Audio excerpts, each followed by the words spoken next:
And I tell you this story so that you can understand there was a lot more going on when we decided that selling to wholesale was the right move for us. You have an e-commerce business and you want to know if you should expand sales to include selling wholesale to brick and mortar retailers like Target or Home Depot. You're thinking to yourself, e-commerce is going well, but wouldn't it be amazing if we could sell more by selling wholesale to other retailers? Because who doesn't want to sell more?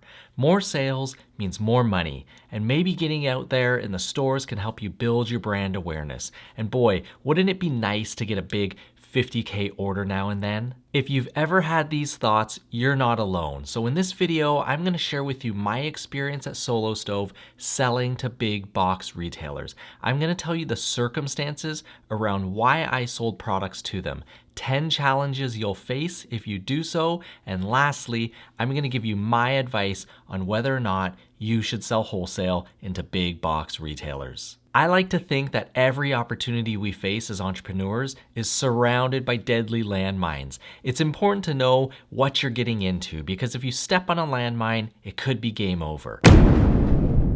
So watch this video to the end, listen to everything I'm about to share, and you'll be way more ready to figure out if selling wholesale is the right move or not. In my early years of growing Solo Stove with my business partner, we gained quite a bit of traction, and it was really flattering to have other retailers reach out to us wanting to carry and sell our products. Early on, it was a lot of mom and pop specialty retailers who contacted us, small stores you've never heard of. And we tried it out. We put together some pricing and some simple agreements, and we started to ship out small orders to these specialty retailers. What I quickly found out is that while it seemed like a good idea, there were a lot of things that came along with selling to retailers that I never knew to think of prior to diving in. I've put together a list of 10 important areas of consideration, and I'm going to share that list with you in just a second. But before I do, let me tell you how our retail strategy at Solo Stove played out over the years prior to us selling the company, because I worry that sellers see other brands do something and they blindly think that because that brand did it and they seem to be doing well, they should do it too. And while we dipped our toes in the water by selling to some specialty retailers in the early years, we pretty much passed on most opportunities to sell to big box stores. And the reason was pretty simple. E-commerce was going well, and there was plenty of room to grow revenue without selling wholesale. That is, until REI approached us. If you don't know, REI is one of the premier outdoor retailers in the US. I always dreamed of having our products sold in their stores, and while we passed on actively chasing after them early on, it wasn't until we knew we wanted to sell our business that we reconsidered the value of being in REI. You see, when you have a clear goal, it makes backing into action a lot easier. And since our goal was to sell the company, it now made way more sense to be in REI. The value didn't come from the additional revenue. The value was in the brand validation. Our company would be way more valuable if we could show buyers that a premium retailer like REI is selling our products and selling them well. So when REI approached us, we jumped on the opportunity and started selling wholesale to them. The point I want to make is that we didn't do it for the revenue. We did it for two reasons. The first reason was for brand validation. The second reason was to tee up the opportunity of brick and mortar and big box retailers as a channel for future growth. Because when you sell a company, you also need to sell the idea that your company has opportunities to grow. This was one of the ways we check that box. Whether or not the future owners of our company could capitalize on this opportunity, well, that would be on them, not me. So I was all about dangling this very real carrot in front of them. And I tell you this story so that you can understand there was a lot more going on when we decided that selling to wholesale was the right move for us. Because selling to wholesale is hard, which is why I'm going to go and dive right into the list I made, which outlines 10 important areas of consideration when thinking about whether or not to sell to wholesale. Let's dive into that list right now. Number 1, Map pricing. When you sell wholesale, you need to have minimum advertised priced policies in place to make sure that retailers don't advertise a sale price that you don't want them to. A lot of retailers will push the line and see what they can get away with, because if they're selling it for less, they'll most likely sell more. Policing your MAP policy can become quite a chore and very annoying. Number 2, long payment terms. When you sell wholesale, most of the big retailers will require you to offer them long payment terms. 90-day payment terms are very common. This means you ship them product and they don't pay you for 90 days. Think of the best case scenario. They sell through all the product you sent them in 45 days, and they place another order that's twice as big as the first.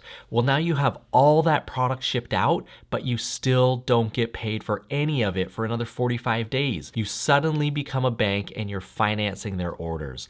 This can hurt your cash flow very quickly. Number 3, inventory planning.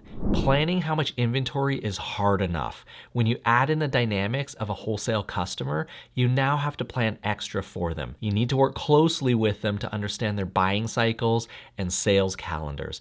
This can add a layer of complexity on an already difficult task.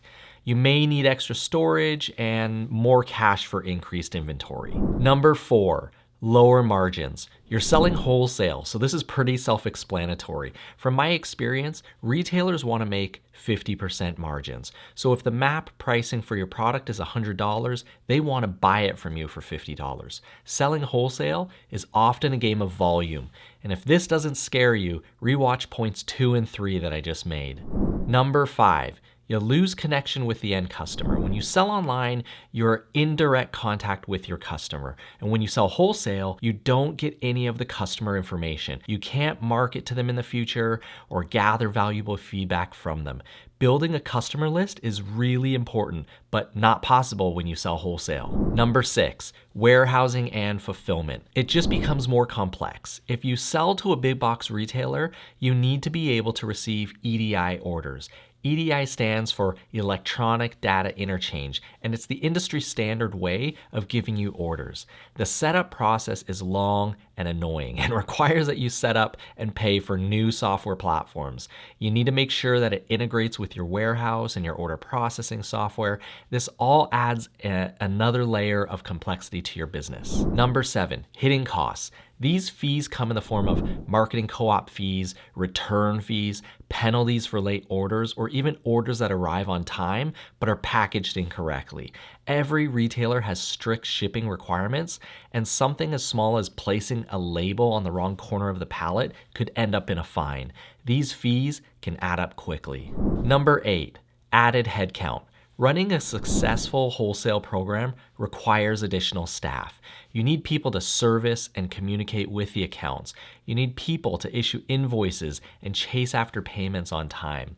You need extra warehousing staff who are trained to ship wholesale orders correctly.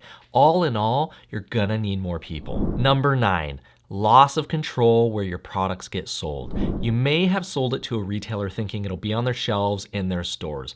Well, most retailers, they also have a presence online, which includes selling on platforms like Amazon and other marketplaces. And often, they use different names to sell on those platforms. So don't be surprised when you start seeing your products being sold all over the marketplaces and you have no idea how it ended up there. You can put policies in place, but when a retailer breaks the rules, you have to deal with it. Number 10, this is arguably the most important one of them all. When you sell to other retailers, you lose the ability to control your brand experience. This can happen in many ways, but one easy example to think about is customer service. If someone buys your product in another store and has a bad customer experience, it reflects poorly on your brand. Over time, poor brand experience can hurt your company in big ways. So here's my advice to you. Even though selling wholesale to a big box retailer can be an opportunity, if you choose to go this path, you better have a very strategic reason and an even better plan to do so. For most of you selling direct to consumer, if you're doing well, double down on what's working. For most of you, the grass isn't going to be greener on the other side. Stay the course and stay focused on selling direct to consumer. And make sure when you sell online, you not only have a strong strategy for your own website, make sure you have a strong strategy for selling on Amazon, which is why I made this video right here. I share with you the most important lessons I learned selling on Amazon over 10 years. Click on it now and I'll see you there. Remember to like and subscribe. Thanks for watching to the end, and I'll see you in the next video.